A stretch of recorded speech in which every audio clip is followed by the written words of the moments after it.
Hey Bobcats, Mr. Flato here. Welcome to another great week. Welcome to Bob Lesson number 5. I can't believe we're already on number 5, but you guys seem to be liking them, so I'm going to keep serving them up. Thanks for all the awesome feedback. Thanks for the honest feedback from one gentleman who said he didn't like it. I really appreciate his honesty and his courage to come tell me that. But for right now, we're going to keep rocking and rolling. We're halfway through, a little more than halfway through first quarter. I hope these academic tips are coming in handy, and without further ado, here we go. Bob Lesson number 5. Make it a great week, Bobcats. All right, Bobcats. Bob Lesson number 5, Your Guide to Academic Success, Part 3. Let's get rocking and rolling. I got a lot to talk about. But first, as always, let's be Bob at HMS. Let's be safe. Let's be responsible. Let's be respectful. And let's be a learner. I'm going to pick up where I left off last week when I shared 5 tips with you of how to academically be your best, and we're going to pick up there and start with tip number 6 this week: homework. Within homework, let's make the most of our advisor time. This advisor thing we got going here at HMS is a pretty unique and a pretty cool thing. It's a study hall. It's a built-in study hall, and it is time to help you get organized and help you get on track and help you get your questions answered. So let's be strategic with that time. Let's use advisor time to get questions and clarification from teachers on homework you may not have fully understood during class time, or you need additional help on. It doesn't do any good if you get home and then you realize, oh no, I don't know how to do this. I need help on this. Let's take that work, that homework that we need clarification or help on, and let's make sure we use that advisor time to do that. And you can use homework time to do the other stuff that you know how to do. Secondly, if you don't have internet or computer access at home, make sure you're using your advisor time to grab one of the many Chromebooks we have here and to use technology and to take advantage of the technology we do have. Not everybody has technology at home. If you're one of those people and you know an assignment requires the use of technology, make sure you're grabbing a Chromebook and doing that during advisor time. Finally, if you don't have homework, if you got all your homework done, okay, let's get on a Chromebook and let's find missing assignments or maybe assignments that we didn't do so hot on, and let's make those corrections and get the makeup work in. My second homework tip is finding a comfortable environment and time that works for you when you are doing homework or studying at home. Some students need complete silence to focus and do this. I need complete silence in my office right now so that I can record this. I get distracted way too easy. Some people like background noise, maybe music, maybe mom or dad or grandma, grandpa, aunt, uncle making dinner in the background. Some people like that white noise or that background noise. Some students like to do their homework later at night after they've had dinner. Some students need to do it right after school before they get sleepy and wind down for the day. So what's the answer? The answer is there is no right answer, only the right time and environment that works for you. So as it comes in terms of homework, let's make the use of advisor time, have a little checklist here, a little 1, 2, 3 checklist, and also let's make sure we have a good study spot at home. Tip number 7, be active in class discussions. Being active in class discussions helps you stay engaged and helps keep your mind from straying. Okay, my mind is all over the place all the time. That's why I know I have to stay engaged, raising my hand, being a part of the classroom discussion. I know if I do that, I'm going to learn a lot better, and it's going to keep me focused and on task. Now let me clarify, for some of you, this doesn't mean active talking with your friends. That is recess time. That is lunch time. We need to be actively engaged in the classroom discussion. Don't be afraid of not knowing the answer or saying something stupid. There is no such thing as a stupid question. There is no such thing as a stupid comment. There's an extremely high chance someone in your class has the same question, but maybe they're afraid to ask it. So when you do ask it, you are asking it for them too. And also, there's no such thing as a stupid comment, unless that comment is off subject or off task, of course. Tip number 8, be open to and ask for help.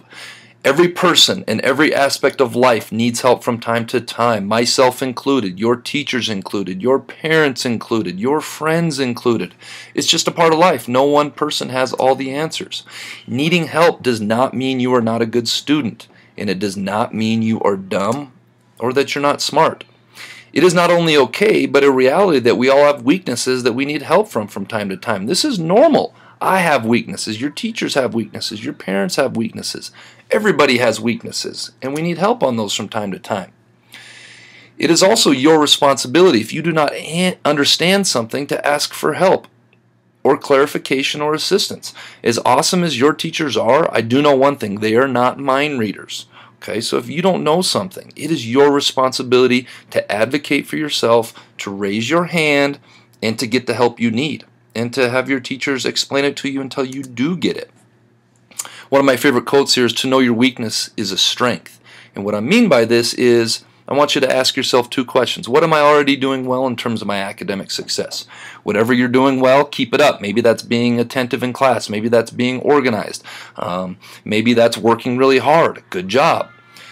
The other thing I want you to ask are, what are my weaknesses that I need to improve upon to achieve my academic goals?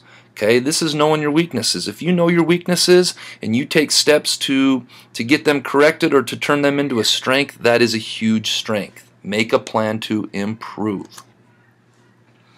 Tip number 9, be responsible and show personal accountability. As you guys get to know me, you know I'm a huge responsibility and personal accountability person. This is very important to me. So what are we talking about? We are now in middle school. Some of you are coming from elementary, some of you are coming from other schools, some of you it's been a couple years in middle school, but we are in middle school, and it is no longer your parents or your guardians or your grandparents or your teacher's job to hold your hand and make sure you are learning and getting all your work turned in. Be engaged. There's that engaged word again. That means connected. That means being a part of. Be engaged in your own learning. Super, super important here, folks. If you miss school, the work you missed is your responsibility. I talked about this last week. I'm going to talk about it again. It doesn't just vanish into thin air and you get excused from doing it. That is still your responsibility. Again, if you don't have technology at home, use your advisor time and school resources. Okay, we got a bunch of Chromebooks here. It's awesome. Use them strategically and efficiently. You know you don't have technology at home. You know you have an assignment that needs to be done. Take that responsibility on yourself and do it during advisor time. Also, speaking of advisor time, monitor your progress on PowerSchool. This is so important. It is no longer my job or Miss Pandas's job or your teacher's job to remind you, hey, little Johnny, or hey, Sally, you have work that needs to be turned in. We would like you guys to take on this responsibility of being a middle schooler and monitoring your own progress by getting on PowerSchool in advisor time. Okay, figuring out, what am I missing? What do I need to make up? Okay, if you don't have your password, you can come see myself or Miss Pandas for your login and password information. Last but not least, tip number 10, be attentive. When you step into the classroom, you should place the entirety of your attention and focus on WIN. What does WIN stand for? WIN stands for what's important now. And when I'm talking now, I'm talking this very moment. What happened at recess? What happened at lunch? The drama, whatever it was, it isn't important right now. Issues with friends is not important right now. Issues with family, not important right now. Upcoming sports practice or your game isn't important right now. Okay, what's important right now is being attentive to class material. Okay, I have huge issues with this as well. Daydreaming, getting off task, thinking ahead, thinking behind. We only have this moment. Okay, we need to live in the moment and we need to think when, what's important now. Okay, so let's give this a try. I've got a little activity lined up for you guys to keep this fresh and to keep this fun. I hope you guys like this B.O.B lesson, and we are off to a little challenge here. Hope you guys like it. Alright, Bobcats, let's do a little attentiveness exercise and see how you guys do. Count how many times the players wearing white pass the ball.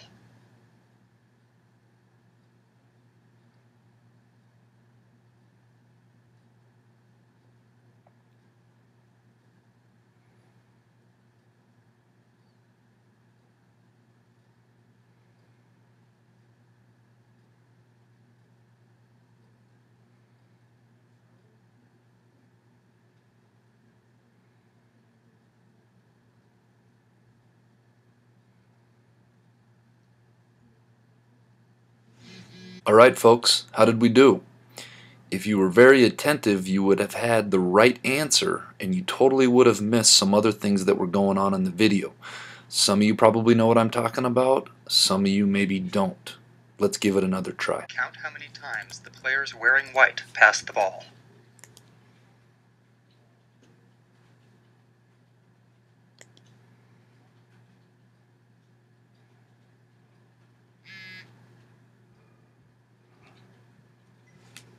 It totally is.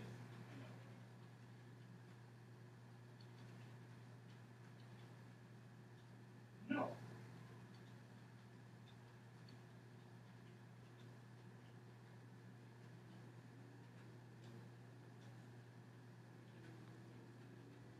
The correct answer is 16 passes. Did you spot the gorilla? For people who haven't seen or heard about a video like this before, about half miss the gorilla. If you knew about the gorilla, you probably saw it. But did you notice the curtain changing color or the player on the black team leaving the game? Let's rewind and watch it again.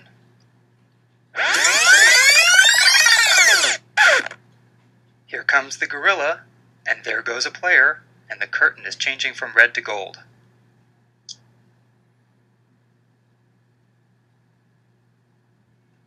When you're looking for a gorilla, you often miss other unexpected events. All right, Bobcats, I hope you guys like that activity. It's always crazy to me when I do that activity, the amount of students that I see that are oblivious to the fact that there was a gorilla in the middle pounding its chest and that one of the girls left the stage and that the background curtain changed. And I tell students that's good. That means that you are being attentive. You're blocking outside distractions. Other students see all those things, but many times they are unable to effectively count how many passes happen. So why am I doing this? Well, I want to talk about what gorillas in the classroom look like and why they're so disruptive. Now, when I say gorillas in the classroom, I know we're not in a zoo. I know that this is a metaphor. So why are gorillas in the classroom so disruptive? Well, because they take away the focus from other students' learning. And they also can take away the focus from what the teacher is trying to teach. I know when I was teaching and I would have a gorilla come into the classroom, I would totally lose track of where I was, and it would take me sometimes a minute or two to regain my focus and to remember where I was at. So, let's talk about what gorillas are in the classroom and what they look like. They look like students talking out of turn. They look like students making inappropriate, irritating sounds and noises that can be distracting to other students. And they look like students making other students' attention, taking other students' attention off of their learning. So the reason I bring this up is you may be in class being a gorilla and you may think it's just affecting your learning, but in reality it is affecting not only the learning of others, but the teaching of teachers as well. My final tip, the cold hard truth. I wanted to share a quote with you. A friendly reminder, despite all the tricks and knowledge that you may learn from myself or anyone else, nothing is substitute for brutally hard work. All the tips in the world won't help you if you don't have work ethic. Giving anything less than your best is cheating yourself. Remember, folks, this isn't an Xbox game with a reset button. You only get one chance at this thing called life. And that's not only school, that's friendships, that's being a son, a daughter, a brother, a sister, an athlete, an academic. Whatever it is in life, you have to work hard. Okay? And school is no substitute for that. My quote of the week came from a 6th grader, and he hit the nail on the head. He said, if we didn't go to school, the world would go downhill very fast. And that's from Panek. And Joey, you're absolutely right. We are here to go to school to learn, to be a better society, and to be an awesome community together. Hope you guys like this Bob lesson. Thanks again for all your support. Thanks again for your honesty. Trying to make it the best I can, because at the end of the day, it is about you, the students at HMS. Make it a great week, Bobcats.